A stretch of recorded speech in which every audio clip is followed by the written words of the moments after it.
Assalamualaikum warahmatullahi wabarakatuh. Bismillah, alhamdulillah, wassalatu wassalamu ala rasulillah sayyidina wa maulana Muhammad ibn Abdillah wa ala alihi wa sahbihi wa mawalah, amma ba'du. Para sahabat sekalian, kali ini saya berada di lokasi PLN yang berada di Bawean. Para sahabat sekalian, pagi hari ini ada sebuah pesan SMS yang masuk ke Al-Fakir yang menanyakan tentang masalah penghasilan yang didapat dari YouTubers, atau juga termasuk di dalamnya yang hari ini yang akan kita bahas juga adalah termasuk konten-konten yang berada di blog-blog atau website-website. Nah, para sahabat sekalian, bagaimana hukum penghasilan dari yang didapatkan dari konten YouTubers atau konten blog-blog atau website tersebut, hukumnya halal apa haram? Para sahabat sekalian,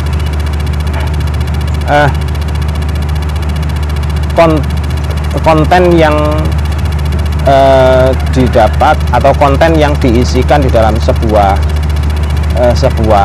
blog atau sebuah kanal YouTube, itu konten itu dalam hal ini kita masukkan ke mana?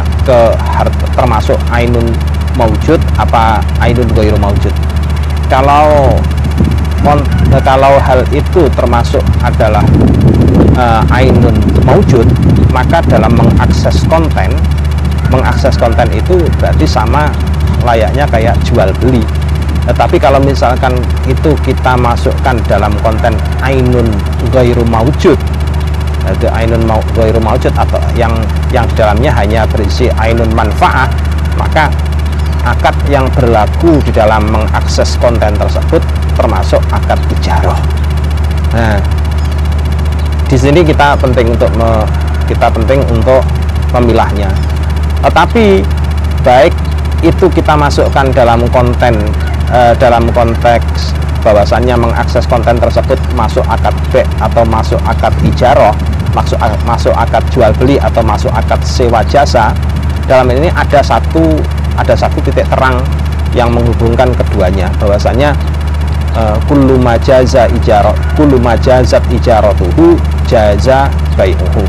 Di dalam sebuah kaidah berlaku bahwasanya segala sesuatu yang bisa disewakan maka sah juga untuk dijual belikan. Nah, para sahabat sekalian, jadi dalam hal ini kita samakan saja bahwasanya apakah akad itu masuk akad jual beli, jadi mengakses kontennya itu masuk akad jual beli atau masuk akad ijarah, kita tidak pedulikan. Yang jelas bahwasanya dua-duanya artinya sama. Jadi syarat karena ijarah itu disamakan dengan jual beli, berarti segala sesuatu yang berhubungan dengan ijarah juga sama dengan jual beli. Rukunnya ijarah juga berarti juga sama dengan rukun jual beli. Barangnya yang bisa diijarahkan berarti sama juga dengan kewajiban yang harus berlaku pada akad jual beli. Para sahabat sekalian, jika menilai bahwasannya barang yang diunggah di dalam konten tersebut sehingga menarik orang untuk mengklik, dan klik itu yang kemudian menghasilkan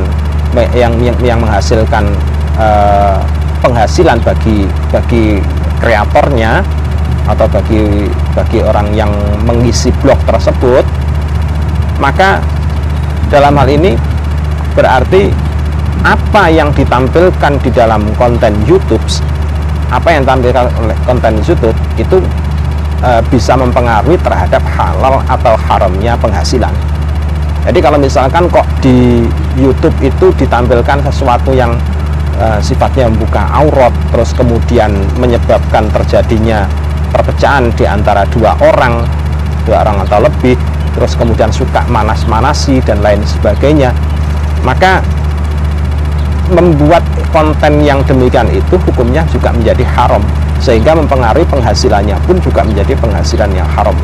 Apa penyebabnya? Disebabkan karena syarat barang yang boleh untuk dijual belikan itu diantaranya adalah bahwa barang itu harus barang yang tidak haram. Jadi barang itu bukan termasuk barang yang tidak haram. Nah, jadi kalau misalkan kita membuat konten, kok kontennya itu berisikan hal sesuatu yang menampakkan aurat dan lain sebagainya, maka jelas karena menampakkan aurat itu hukumnya adalah haram, maka juga mempengaruhi penghasilannya juga haram. Itu. Jadi kita melihat pada asal usul dari barang yang boleh untuk dijual belikan atau barang untuk boleh diijarahkan, bahwasanya barang itu harus satu, barang itu suci, kedua, barang itu bisa diambil manfaat, yang ketiga, barang itu harus bukan terdiri dari barang haram. Nah, jadi kita kembalikan ke sana. Demikian video singkat ini, semoga bermanfaat buat semuanya. Assalamualaikum warahmatullahi wabarakatuh.